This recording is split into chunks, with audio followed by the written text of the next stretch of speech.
Welcome, friends, to Broken Narratives. I am your host, Jay Firangi, coming to you from the Still City, Hamilton, Ontario. Welcome to the second episode of my COVID 19 pandemic series. I hope you enjoyed the first episode on SARS-CoV-2 virus origin. Thanks to everyone who had watched the first episode and also to all 12 subscribers that I have so far. Thanks to my family for being supportive in my new endeavor, and thanks to friends for their feedback. I hope the sound quality is better compared to the first episode.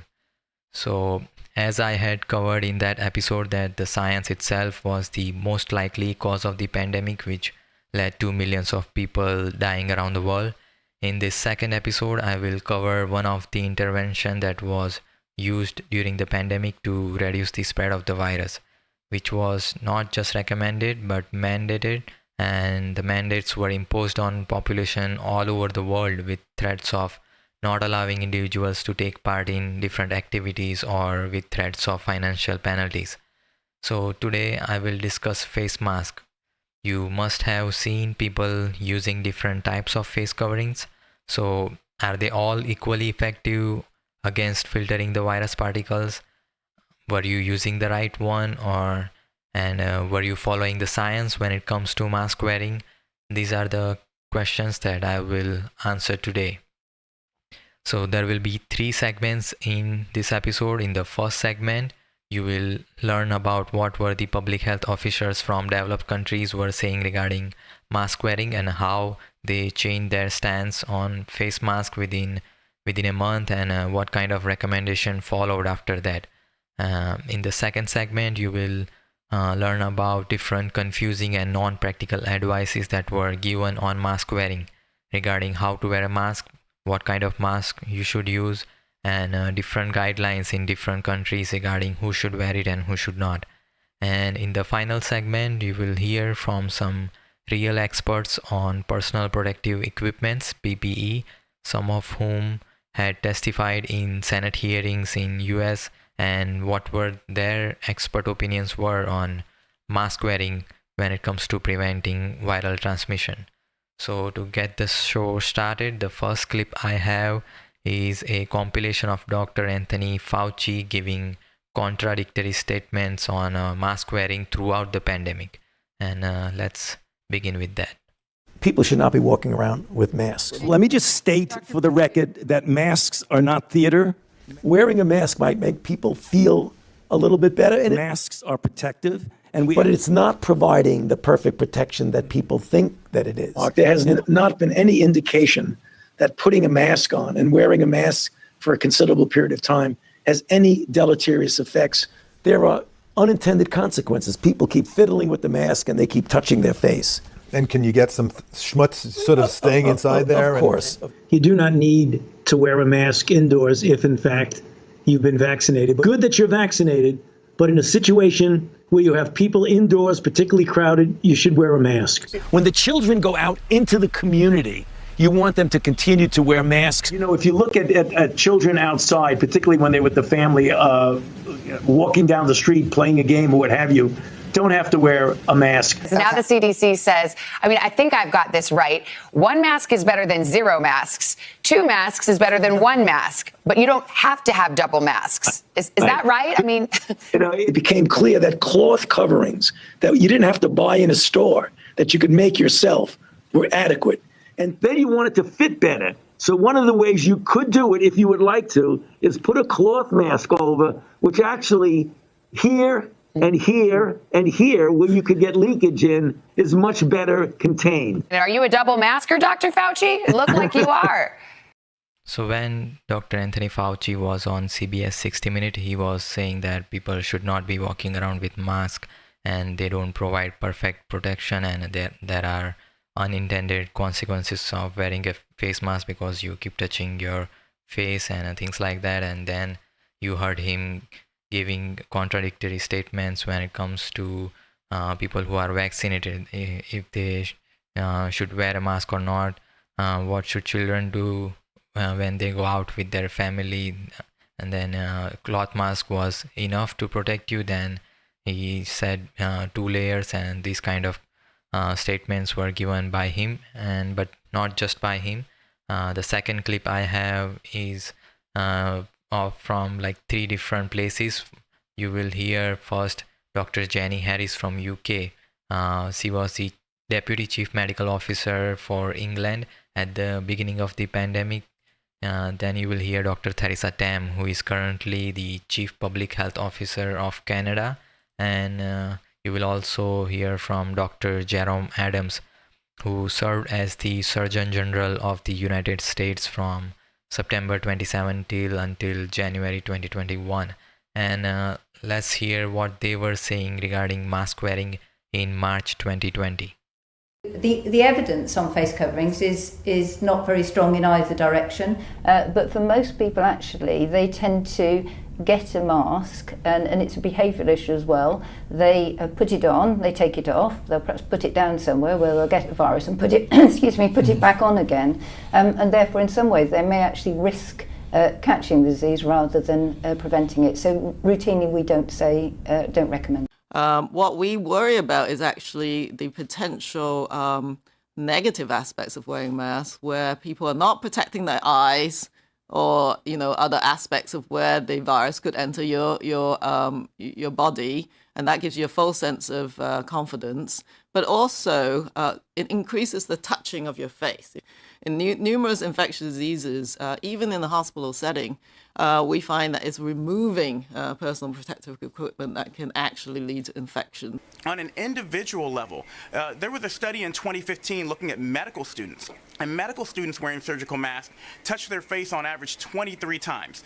We know a major way that you can get respiratory diseases like coronavirus is by touching a surface and then touching your face. So wearing a mask improperly can actually increase your risk of getting disease. It can also give you a false sense of security, and you see many of these pictures with people out and about closer than 6 feet to each other. So as they mentioned that the evidence for the mask was not clear at that time, there are behavioral issues. People keep using the same mask, and that might increase your chance of catching the disease. And you keep touching your face, and taking off the mask may lead to infection. Dr. Jerome Adams mentioned 2015 study and how not properly wearing face mask may give you false sense of security and confidence. So these were the reasons they were giving in March 2020. And I have a couple of articles as well. Let's go through them. The first one here is from the Washington Post, which was published on April 2nd, 2020. Everyone wore masks during the 1918 flu pandemic, and they were useless. And the scientific study that I have here, I'm not sure if this is the same one that Dr. Jerome Adams mentioned, and this is from Science Daily. Cloth mask dangerous to your health. This was published in April 2015, and let me give you some details. The widespread use of cloth masks by healthcare workers may actually put them at increased risk of respiratory illness and viral infections, and their global use should be discouraged, according to UNSW study. The results of the first randomized clinical trial to study the efficacy of cloth masks were published in journal BMJ Open. The penetration of cloth mask by particles was almost 97% compared to medical mask with 44%. So if you are wearing cloth mask, 97% of the particles will penetrate the mask, and with a medical mask, 44% of the particles will penetrate the mask. So this is what was going on before the pandemic. And now let's get back to April 2020, when Dr. Theresa Tam now was suggesting and recommending that people who are not sick should also use a non-medical mask to reduce the spread of the virus.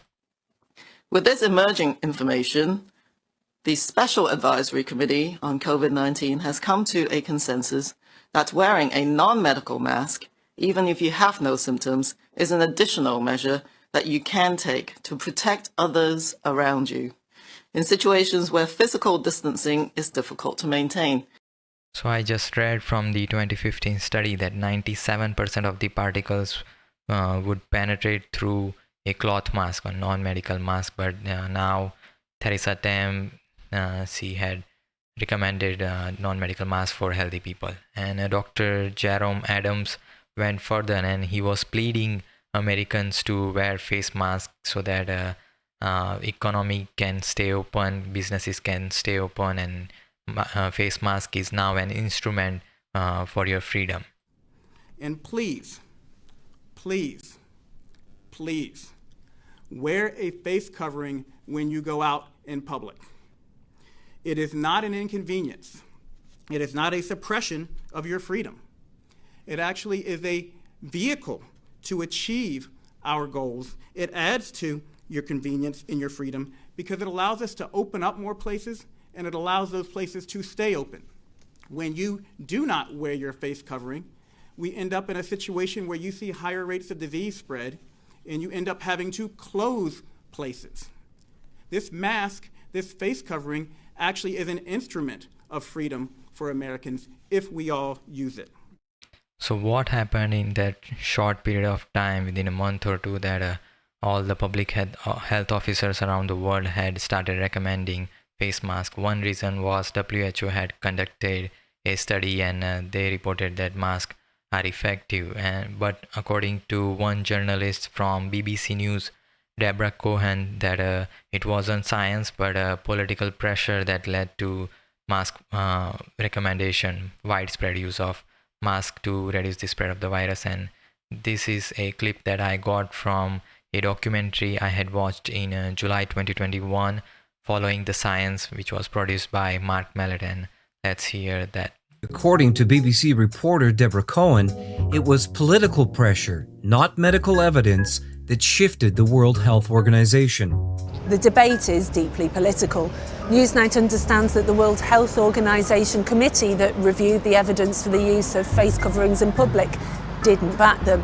But after political lobbying, the WHO now recommends them. The WHO commissioned and then cited a study in The Lancet. Thanks to scientific evidence that says wearing a mask reduces the likelihood of a new COVID-19 case by as much as 80%. I hope she had mentioned who pressured WHO to push the mask mandates and mask recommendations, but they don't. So I want to go through some articles and show you that what followed after masks were mandated. And first article I have here is from CBC News in Canada from July 2020. OPP shoot man dead hours after mask dispute leads to alleged assault. So in March they were saying masks are not effective, kind of behavioral issue, and once mandates were imposed, this is the kind of things that had started happening around the world. And let me give you some details. Ontario's police watchdog is investigating after officers fatally shot a 73-year-old man in Haliburton County on Wednesday morning. The man had refused to wear a mask and allegedly assaulted a grocery store employee before driving away, Ontario Provincial Police say. And one more line from an employee at that place. If we didn't have to force him and tell him that he couldn't come into the store, nothing would have happened, really. He would have got his groceries and went along with his day. So let's go to the next article. This is from NBC5 responds, how robots are helping to enforce mask orders. This was published in August 2020. So as I just read from the CBC article that people were getting in confrontation with law enforcement and grocery clerks and at Walmart and even with each other. Here is the solution that was used in some part of the country. They call the robot ROSA, R-O-S-A, which means Responsive Observation Security Agent. When ROSA recognizes a person about to enter a business without a mask, you hear and see the warning immediately. It is a non-biased, non-confrontational approach to reminding people to wear their face mask. So this is our future when next time there is a pandemic and these kind of mandates will be imposed with robots and cameras. There was a robot dog walking in Singapore parks and announcing that people should wear masks. This article is from The Atlantic. Mask up and shut up. COVID-19 transmission would go down if we spoke less or less loudly in public spaces. Why aren't more people saying so? By Derek Thompson. Here's the weird one from Fox News. Wear a mask during sex. Skip kissing. Canada's top doctors suggest. The lowest risk sexual activity during COVID-19 involves yourself alone, said Dr. Theresa Tam, who was saying that even taking off a mask in hospital setting could lead to infection. But now she was giving this kind of recommendation. One more from Fox News. California governor's office tells diners to wear masks in between bites. They had posted a tweet on a Twitter that people should do that. Like, did you guys do that? Did you know anyone who was doing these things like taking off a mask and putting on mask in between bites? Do you think these recommendations are logical? Let's go through two more here from the Federalist. CDC study finds overwhelming majority of people getting coronavirus wore masks. October 2020. Over 70% of case patients who were contaminated with the virus fell ill despite always wearing a mask. And let me just read this short one line. While the study notes that some of these people may have contracted the virus from the few moments that they removed their mask to eat or drink at places that offer on-site eating or drinking. So for moments, if you remove your mask, you can catch the virus. Then how would the mask will protect you for like 2-3 years? You are not going to wear mask 24/7 for 3 years. Like, you have to take off the mask for certain activities like eating or like brushing your teeth in the morning and much more. So these kind of recommendations I don't think were based on science, as you can just imagine that these are not logical recommendation. One more here from Anchorage Daily News. An unvaccinated elementary school teacher took off her mask for a read aloud. Within days, half her class was positive for Delta. This was later on in the pandemic, but again I just want to emphasize on this line here. The mask was off only momentarily, not an entire day or hours. We want to make the point that this is not the teacher's fault. Everyone lets their guard down. So if everyone lets their guard down, then how would mask work? When you go to a restaurant, you are sitting for 45 minutes and if you want to go to the washroom and when you get up, you have to wear a mask. So what is protecting you when you are sitting down from catching the virus or spreading the virus to others? So, similar things when you are at the airport. Like on the airport, you are 6 feet apart, and once you are on the plane, you are sitting shoulder to shoulder, and once your meals are given, you take off your mask and eat. So how come mask doesn't infect you when you are eating? So these are the type of question should have been raised by so-called journalists in mainstream news media, but they don't. So this was the first segment. Now let's see what kind of recommendation and instruction that were given to wear a mask and who should wear it and who should not. This clip I have is from WHO, and you can find more instructions for mask wearing if you go to YouTube or any other government website, healthcare website. So let's hear what are the instructions, what instructions were for wearing a face mask. Before touching the mask, clean your hands with alcohol-based hand rub or soap and water. Let me pause real quick. It says rub your hands 20 to 30 seconds with alcohol-based hand rub, or wash your hand for 40 to 60 seconds with soap and water. Place the mask on your face, covering your nose, mouth, and chin, making sure there are no gaps between your face and the mask. Pinch the metal strip so that it molds to the shape of your nose. Remember, do not touch the front of the mask while using it to avoid contamination.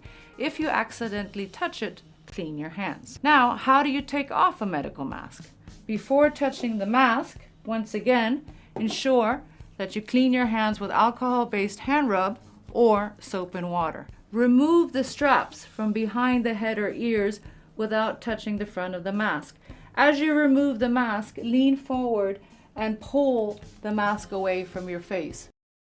So were this instruction based on science, like you must do that, or if you even don't do that, mask will still protect you? Because as you can see that nobody follows this instruction all the time. I have not seen single person doing these kind of things, rubbing their hands with alcohol or washing their hands before putting on a mask and before taking off a mask. And if you touch your mask in between, you should wash your hand or use hand sanitizer again. So these are not instructions that anyone would follow. As you can see, it's not logically possible. Now let's see what were the guidelines for mask wearing when it comes to children. And this clip is again WHO's recommendation on mask wearing for children. WHO has issued guidance on the use of masks in children recently, a few months ago, I think. And what we do is we break down our recommendations by age. First of all, masks must be part of a comprehensive strategy. For all age groups, masks alone cannot be used alone. They have to be used with physical distancing. They have to be used with hand hygiene.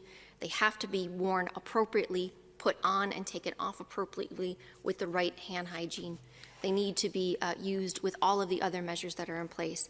But for children, what we recommend is under 6 years old, so 5 and under, we don't recommend the use of masks for many reasons, because of the way the children are developing, the adherence to wearing them, many reasons.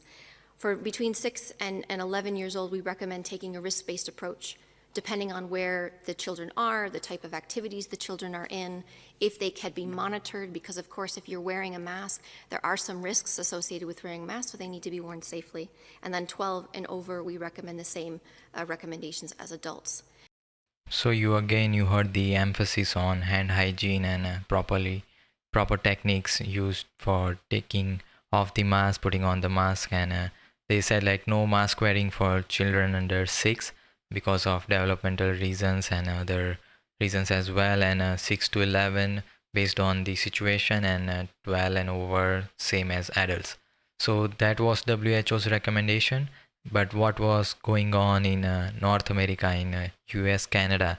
We had mask mandates for from the age of 2 and over, and how children were abused when it comes to mask wearing. And here I have a clip which was from later on in the pandemic, September 2021, from Fox News, when a school teacher puts a tape on a face mask of a 9-year-old child. And let's hear that story, horrible story. The mom of a local 9-year-old boy is demanding his substitute teacher be fired after she says that a teacher taped a face mask to her son's face when he did not wear it properly in the classroom. I was furious. I was scared for my son on what kind of long-term effect it's going to have on him socially. The fact that the entire class was laughing. He went to get a sip of water, forgot to put the mask on. Teacher then did not tell him to put it back on or send him to the office. She instead pulled him up in the front of the classroom in front of all of the students, and she then taped the mask across the top of his face. The mom says the sub added a second layer of tape from his nose to his forehead, and with tape still on his face, he went to the office to pick up homework he'd forgotten at home and his dad dropped off. When he went to the office to pick up that homework is when one of the administrators noticed the tape on his face. Alarmed, that administrator took the tape off of the child and alerted the principal, who went to the classroom to investigate, filling out this report. And she saw another student who she thought was my son with tape on their face as well. So that was a 9-year-old. Now in this next clip you will see a 2-year-old. That's what I think from at a daycare, where daycare workers were trying to force a mask on this little kid. And this is a short clip. It's a much more longer clip, but I had cut it to 30 seconds because it's you couldn't watch it the whole thing. Put your mask on. No, you gotta wear it on, honey. No, you gotta keep it on. Put your mask on. There you go. Keep it right there. Yay, Mason! Yay! Keep it on, Mason. Look, we're gonna keep it right here. Nope.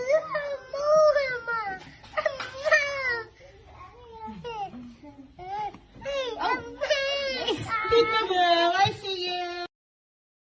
So do you think a 2-year-old can comprehend what a mask is and how to wear it and keep it on for a long period of time? Even adults cannot do it, as far as I am concerned. That like nobody could follow all those instructions to how to properly wear a mask. And do you think it's ethical or moral to put 2 years old in mask, and we don't even know if the child is infected with a virus, if he can spread the virus to others? We are just thinking that he could be infected and he could spread the virus, and doing this kind of things to every child over 2 years old in North America. And here I have a couple of articles as well. This is from New York Post. Pregnant mom kicked off flight for 2-year-old not wearing mask. And one more from ABC News. Mother 2-year-old kicked off American flight after toddler refusing to wear mask. And these are both separate incidences. And if you go to YouTube and search for fights over masks, you would find many more videos where people were getting into fights, and sometimes with cops, and were getting shot as well. But this insanity was going on in 2023 in US, Canada as well. Like here is an article from National Library of Medicine. The United States decision to mask children as young as 2 for COVID-19 has been extended into 2023 and beyond. The implications of this policy. The European Centre for Disease Prevention and Control never recommended masking children under the age of 12. The World Health Organization did not recommend masking under the age of 6, and for children aged to 11 only in specific circumstances. So these are the kind of mismatch there were when it comes to mask wearing recommendations as well. So far you heard about a cloth mask. Like cloth masks were not effective from that 2015 study, and surgical mask, even Dr. Jerome Adams was saying that healthcare students touch their face 23 times on average, and that can lead to viral transmission as well. Now let's see what was CBC Marketplace was reporting in November 2020. They had bought like bunch of different types of masks, and they did study on their effectiveness when it comes to their material and fit and everything. And let's find out what they were saying regarding which mask is better compared to others. 9 months into the pandemic, we still have no standards for consumer face masks. That's why we're buying more than 20 different types and taking them to the University of Toronto's Dalla Lana School of Public Health. They're going to see how effective these masks are when it comes to seal and fit. They'll also test the material using the same standard for medical masks, like the N95. We know the coronavirus can be as small as 100 nanometers, about 1/1000th the width of a human hair. The test will measure how many of those tiny nanoparticles are getting through the mask. James Scott is a bioaerosols professor. He's overseeing our test. First up, this single-layer polyester gaiter mask. What was the deal with this? If you look at that fabric, it has very, very large pores in it. Air can simply sail straight through it. These bandanas don't do so great either. Now, what about those valve masks? Okay, so this is something you guys did to sort of illustrate the issue with the valve mask to us. And there it is. It's just sort of torn out of there. The masks that perform best? Disposable surgical type masks with non-woven polypropylene. And get this, a 3-layer mask with non-woven polypropylene between 2 layers of cotton works as well as the gold standard, a medical N95. But that's not the most important thing when it comes to selecting a mask that's right for you. Fit is the first thing. No matter how good the mask is, if it doesn't fit your face, then put it back. There's barely any leakage coming from this. Let me pause this real quick. You can see they have taped the mask on this dummy, on dummy's eyes, and there is still some leakage you can see from the top. Mask. Now check this out.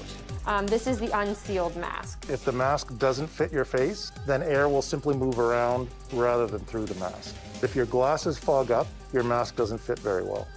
So were you wearing a mask that was that tight that no air can pass through from the side or from the top?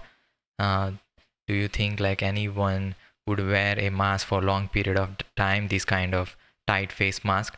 So, and they said like a 3-layer polyester mask and surgical mask, but you heard from the 2015 study that surgical mask, 44% of the particles would pass through the mask, and even for the cloth mask it was 97%. I'm not sure if you put 3 layers it would make difference, because it won't be fitting to your face as they were suggesting it should.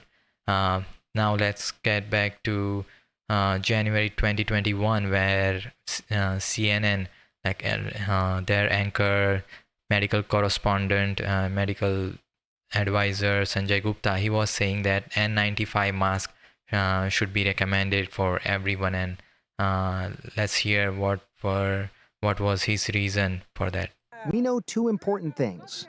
People should wear masks in public, and not all masks are equal. The quality of your cloth mask depends on its fabric and the number of layers. Studies have shown they could be as low as 26% effective. But the N95 masks that some aides are wearing in the White House, 95% effective. Even better than the surgical masks I wear in the operating room.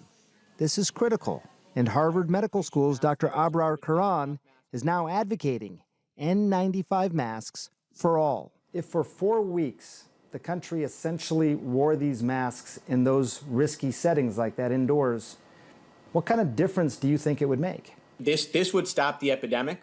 It's an extraordinary statement. 4 weeks to essentially stop the pandemic. We're not talking about vaccines here or some sort of new magical therapeutic, just a properly fitted $5 N95 mask. So if Canada and US government health officials had listened to Dr. Sanjay Gupta and recommended N95 mask in January 2021, we could have ended the pandemic in 4 weeks, as he said. But this next clip is from March 2020, when Dr. Jerome Adams was on Fox News. I just played a clip from that segment previously, and when asked regarding N95, this is what he was saying in March 2020. You see a time where we all, if we have the N95 masks, we do wear them everywhere. Is that part of us getting back to normalcy, the N95 mask, mass-produced to the general public? Well, certainly not the N95s, because the N95s, you have to get fit tested. As a medical professional, I can't just go out and wear an N95. I have to make sure it's properly fitted and I have the right size in order for it to work properly. So certainly not N95, that's what he said, and because the N95 mask had to be fit tested for every individual who is going to wear it for a long period of time. So how come then Dr. Sanjay Gupta was saying that we can recommend for everyone? But those kind of masks were recommended, not recommended, but mandated in some European countries. And this article from CNN News, again from January 2021. European countries mandate medical grade mask over homemade cloth face coverings. The French government has now mandated the citizens wear citizens wear single-use surgical FFP1 mask. In layman's terms, homemade mask will no longer cut it. So what do you think regarding this? Like, were you using a face mask, homemade mask, or surgical mask, or N95 mask throughout the pandemic? And let's see two more articles regarding how the virus transmits. This is from Oxford Academy. It is time to address airborne transmission of coronavirus disease 2019. This was published in July 2020. And this is regarding how far virus can travel, virus particles. At typical indoor air velocities, a 5 micrometer droplet will travel tens of meters, much greater than the scale of a typical room. And one more here from CBS News. Coronavirus may spread much farther than 6 feet in indoor spaces with poor ventilation. And let me just read a couple of lines here. Analyzing air samples in a hospital room, Ladinsky's team found infectious virus can spread through the air up to 16 feet away from an infected patient through tiny droplets called aerosols. We are talking about a virus that is present in very small droplets, tiny ones that we call aerosols, that can travel much further through the air and remain in the air for minutes to hours at a time, Marr explained. So the 6 feet rule was also not based on science, as you can see that virus was spreading through aerosols, and this was known from July 2020 onwards, and it can also stay suspended in air for a longer period of time, not just for like few seconds or for a few minutes, but maybe up to hours. So this takes off the 6 feet rule as well, which was not based on science.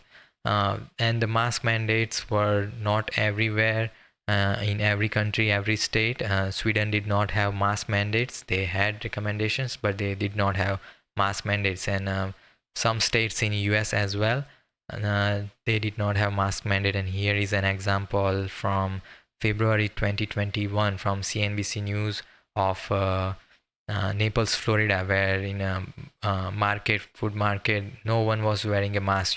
You would not see a face mask inside, and no one were enforcing the mask mandate.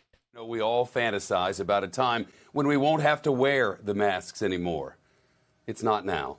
But some at a supermarket in Florida appear to have decided that the time is now. Look at this. This was the scene at Oaks Farm Seed and to Table Market in Naples today. NBC's Sam Brock took this video, which went viral. It looks like it was taken pre-pandemic, right? Most customers and employees not wearing masks at all. The store's policy includes mask exemption guidelines. The sign says if you have a medical condition that you don't have to wear a mask, and nobody inside will ask about medical conditions, so masks are not enforced. And how did they fare compared to states and countries that had mask mandates? And that you will find out later on in this series as well.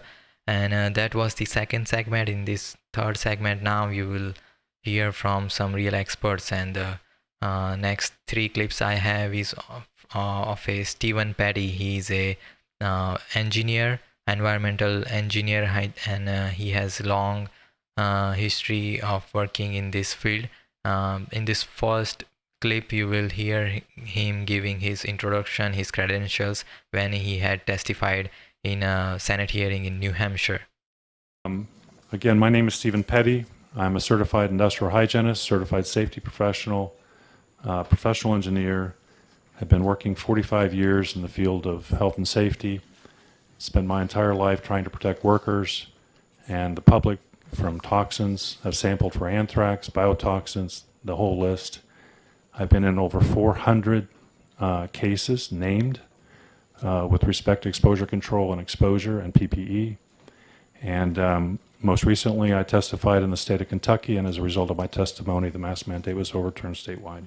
This is a plot of cases of COVID in New Hampshire with time. If you really believed that masks could work, you would expect the cases would drop with time. They do not. You can draw this plot for any state or any country in the world. what you see is where people are indoors more in the northern climates, the winter time, disease rates go up. That's a well understood industrial hygiene fact that's over 100 years old. The real solution has always been, for 50 years, engineering controls of ventilation, dilution, or destruction. So he has 45 years of experience. He has been at the court for more than 400 cases where he was the expert witness when it comes to this kind of issues, viral transmission or protecting people from exposure to different deadly particles. And he said if masks work, you could see number of cases or hospitalization, whichever measure that you want to see, that go down after a couple of weeks or month whenever the effect of mask mandate takes place. But you don't see that. It just follows natural pattern of more infections in winter and less in summer and those kind of things. In this next clip you will hear him mention hierarchy of solutions when it comes to protection from aerosol transmission of any kind of disease, virus, bacteria or particles, asbestos particles, and he's gonna explain with example of asbestos particles as well. We have a requirement that if we're going to provide a solution that helps the public, it better have at least a 90% relative risk reduction.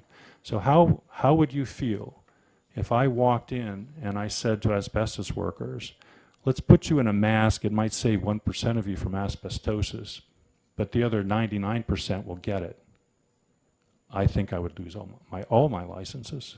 And by the way, the asbestos fiber on average is 50 times larger than a COVID particle, and we have very high-end respirators, PAPRs, that are used to protect asbestos workers. Well, let's move on to N95s. As I just said, we wouldn't even use an N95 for asbestos workers. But here's a study by Shaw et al. That shows even for an N95 where you glue it onto a board, and that's where most of these mask studies are done. They literally glue the mask onto a mannequin or a board. If it's glued on, they say, well, it has 46% effectiveness. But what if you put a gap on it? 3% effectiveness. We have industrial hygiene, as I've said before, what we call the hierarchy of controls. Everybody agrees with this. The most effective hierarchy is engineering controls. The least effective would be personal protective equipment, or PPE. Well, the interesting thing is masks don't even fit in the hierarchy. They're below it. They're not even part of it. So this meme here best exemplifies what he was saying. Like you can see the mask for painters, for miners and pesticides. That's the kind of mask that also asbestos workers use to protect themselves from getting exposed to lots of asbestos particles. And as he said, asbestos particles are 50 times larger than coronavirus particles, and even then they need these kind of respirators, not N95 mask. Not even N95 mask would protect them. But you think that a virus that can infect you, even if you take off a mask for moments, then that will protect you from a virus, like surgical mask or N95 mask. So none of the mask mandates were based on science. That's what I am getting at so far. And yeah, hierarchy of controls, as he said, like masks don't even fit on hierarchy of controls in their field. And in this last clip, you will hear him give some details on harms to children of face mask. About damage to children. Brown University put a study out for kids born during COVID wearing masks, show a 23% reduction in learning. So what did CDC do on February 8th? They took the 18-year-old criteria for child development and they moved the goalpost. They didn't admit that this was causing enormous damage. They said, okay, the performance standards you have at 24 months, we're going to make 30 months. So those who work in a medical field, and especially with children, know that there are developmental milestones that your child should be able to do these things at this age and things like that. But that was changed during the pandemic. But if you Google now regarding this, you will get a fact check that this was just a routine update in that protocol, and this was not because of the negative impact of mask. So these were the kind of cover-up also going on during the pandemic when it comes to mask wearing. Next set of clips I have are from the High Wire with Del Bigtree show, and he was providing so much good information as well during the pandemic. And again, you will hear two ladies, Tammy Clark and Kristen Megan. Both of them are industrial hygienists as well, and OSHA certified people who work with hospitals and hospital workers to protect themselves from viral infections and outbreaks and more. And in this first clip, let's hear what they had to say. Who knows more about PPEs, medical doctors or them? Now, when I think of masks, I think about most of the studies that we've looked at here on the High Wire are about, you know, medical professionals, doctors wearing masks in very sterile environments. We've talked about really a mask in the ORs just to keep them from drooling into the cavern. Right. It's really not about virus and things like that. But who knows more about masks? The doctors wearing them, or you actually go in and train doctors how to wear them and fit them? Right, yeah. So this has been one of our biggest issues because doctors specialize in medicine. OSHA professionals, PPE experts like Kristen and myself specialize in PPE and respirators. So our world basically revolves around taking a workplace and with doctors or nurses or surgeons, that happens to be the medical systems or the surgical environment. And so we go in and we assess the risks and the hazard in that work environment, and we determine what type of PPE or respirators they need to be wearing and why. And then we train them on how to properly don and doff their PPE, how to properly wear it. We have to do a medical evaluation to make sure they are fit enough to work in that PPE. Then we have to do fit tests and things like that. Yes, so why did OSHA then not say anything regarding face mask? And they will discuss this in this next couple of clips. Where is OSHA? I mean, the entire purpose of OSHA, this is right in their wheelhouse. This is the watchdog for our country to make sure that anyone wearing a mask is safe. And I haven't seen anyone on CNN, anyone on MSNBC. Well, we would like to know the same thing. We have been saying the same thing. We have been screaming it loudly. In fact, we've talked about it. We'll probably lose all of our OSHA credentials. I'm being audited right now by OSHA because I'm being very vocal, and I'm speaking out because this is just simply wrong. OSHA is now, they're being weaponized is what's going on. They're being weaponized by governors. They're being weaponized to go along with this because it is an agenda of fear and control to social condition of. We, yesterday, 2 days ago, stumbled onto some information by one of the directors of OSHA in Florida named Aaron Sanchez. He wrote a thesis when he was working on his master's degree all about the efficiency and efficacy, basically, of masks. Wow. And this is really interesting because what we found, and I'm going to read a couple little blurbs for you because this is right out of his writings. Okay. Now he's a director of OSHA, and where are we going? Crickets, hiding, right? shivering in his basement somewhere. He knows this is not right. All right. And yet, if he stand up and says something, he'll lose his job, basically, right? So yeah, people who are wondering why experts like ones you hear right now not were coming out more, because as you heard them say that people were afraid of losing their jobs and social status as well, losing their friends. As you may know, there were families that were broken during the pandemic because of the disagreements they had when it comes to COVID-19 response to COVID-19 from government, and what should be done and what should not. And let's hear the details of that study they found. Says surgical masks are not designed to protect healthcare workers from airborne particulates and will not provide as much protection as N95 respirators. This was based on the 2015 studies that, well, and going back to 2008, that there has been infectious disease outbreaks in hospitals among healthcare workers, but yet they're all wearing surgical masks and N95 masks. How is this happening, right? Surgical masks have been recommended by the CDC as a last resort. When no National Institute of Occupational Safety and Health, that NIOSH that I was saying, approved respirator is available. So we're supposed to be using them last. Now, using surgical masks as a form of PPE may lead to adverse health effects. It all started to be, the first clinical studies were done during the SARS outbreak. Yeah. And it is here in black and white in numerous studies. And these were a multidisciplinary study. It was not just one group of experts, it was a whole crew. It talks about how this data from this study, that not only were these hazards to human health, they worked almost 0% of the time because of moisture, liquid diffusion, and pathogen retention. And it even said that trying to do double mask, like you mentioned you saw, it causes the most adverse health effects with decreased oxygen. Because it already says one mask decreases oxygen. So yeah, studies were done before the pandemic, the one that I also shared at the beginning, and that was showing that masks don't protect and might also cause harm as well. And I have that PhD study that Erin Sanchez, who was the director of OSHA in Florida. Here it is, and I also want to just mention one more thing real quick.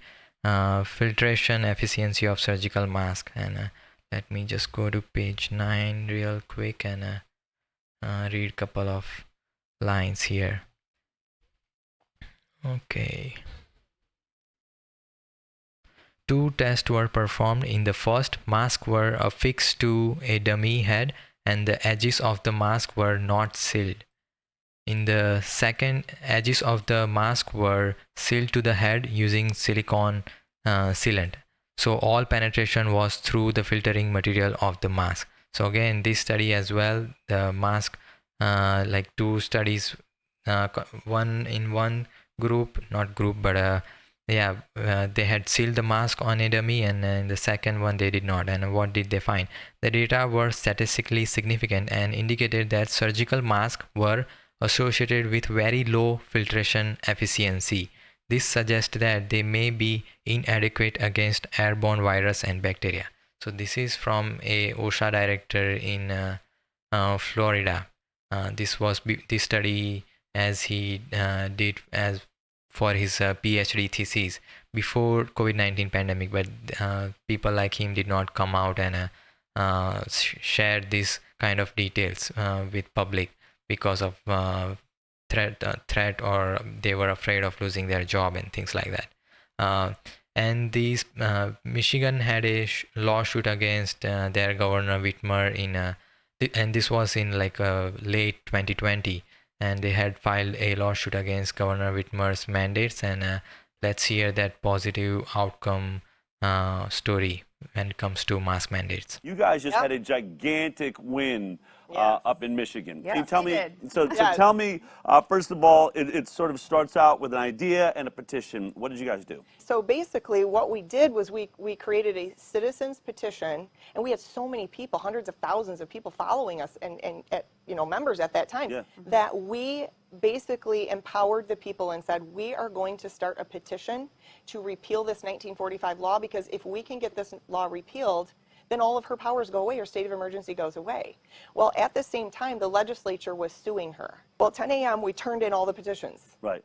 3 How many p.m. petitions? 539,000 and 37. 37. How did you get 539,000 petitions? Grassroots. How many people were involved in collecting those signatures? We had over 60,000 petition circulators, citizens, Wow. that set up roadside stands. They made their own little signs. Unlock Michigan, sign here. And Whitmer's And tyrannical orders. it was crazy. And then at 3 p.m., the legislature, and that same day was reviewing, or the Supreme Court was reviewing the legislature's lawsuit, and they ruled in favor of our repeal initiative and struck down her state of emergency. Wow. So Michigan is free.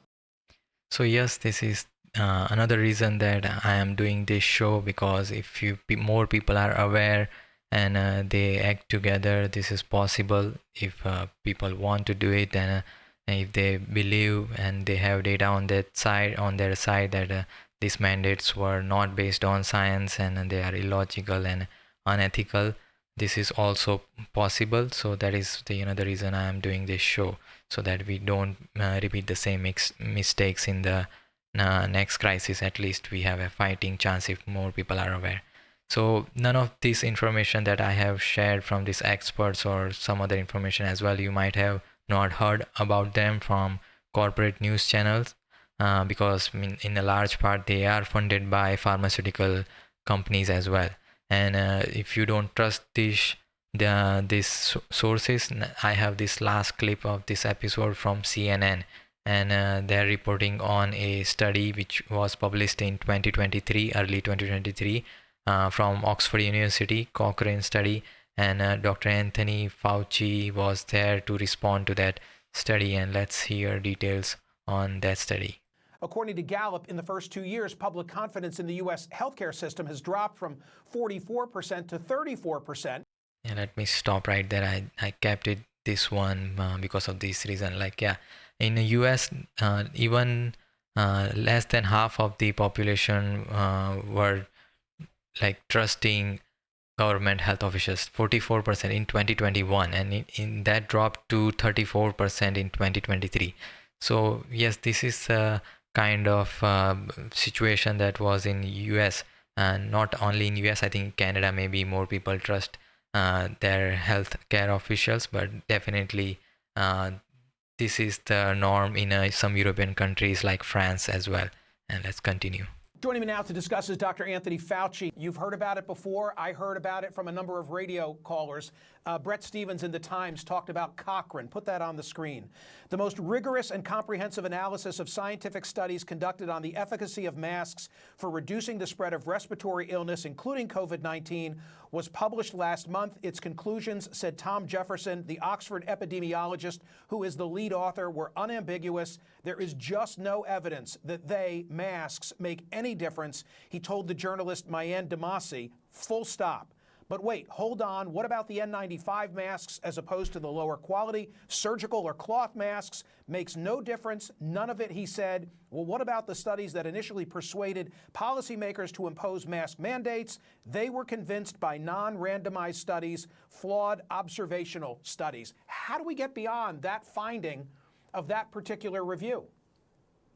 When you're talking about the effect on the epidemic or the pandemic as a whole, the data are less strong. But when you talk about as an individual basis of someone protecting themselves or protecting themselves from spreading it to others, there's no doubt that there are many studies that show that there is an advantage. So there you have it. Dr. Anthony Fauci still recommending and pushing mask on people. He still believes that mask protects people from spreading the disease and catching the disease. So that was the last clip of this show. I hope I have made it clear that masks don't work to protect you from a viral infection. And to just give you a quick summary, like all the government health officers were against using masks for different behavioral issues like not covering your eyes, touching your face, and putting on a mask or taking off a mask may lead to infection, and it gives you false sense of security, especially for older people who are at a greater chance of ending up in a hospital or dying. They might take more chances if they believe that a mask would protect them. And the particle size of the coronavirus is too small, like 1,000 times smaller than your hair. And the fitting of the mask is very important, and nobody wears mask that fitting on their face for a long period of time. And again, hand hygiene, and how long would you wear it? Like for 3 years, for 24/7, you are not going to wear a mask, and all the negative impacts of the mask were neglected, especially for children who are developing, and they need all the facial cues, postural, and expression to develop their emotional skills as well. And in the last segment, you heard from the experts that masks don't even fit on the hierarchy of controls when it comes to protecting people from viral particle or virus particles or any infectious disease or asbestos particles, those kind of things as well. So in short, masks are only effective at soaking up your spit and nothing more. That's what I concluded with this episode. And cost benefit analysis of this intervention were never done before the pandemic and before the mandates were imposed, which should have been done in the democracy as well. So, and please give me your mask stories if you have one, good, bad, ugly. And if you are looking to verify any of the information that I have shared in this show, you would find that in the YouTube description section under show notes. And I hope you check the show notes and bookmark or download anything that you find interesting that you want to use for your own purpose as well. And very special thanks and shout out to No Agenda Show. It's a podcast from US. They publish 2 episodes every week. They are 3 hours long, and so much of information that I got from them for these episodes and this pandemic series, because they have show notes as well, so you can verify information they are sharing as well. And thanks to my friend Arpit Kaushik for all his help with technical setup for recording. And you can find my show on YouTube and Rumble. Please subscribe to my channel. Also hit notification button if you want to get notified when I upload a new video.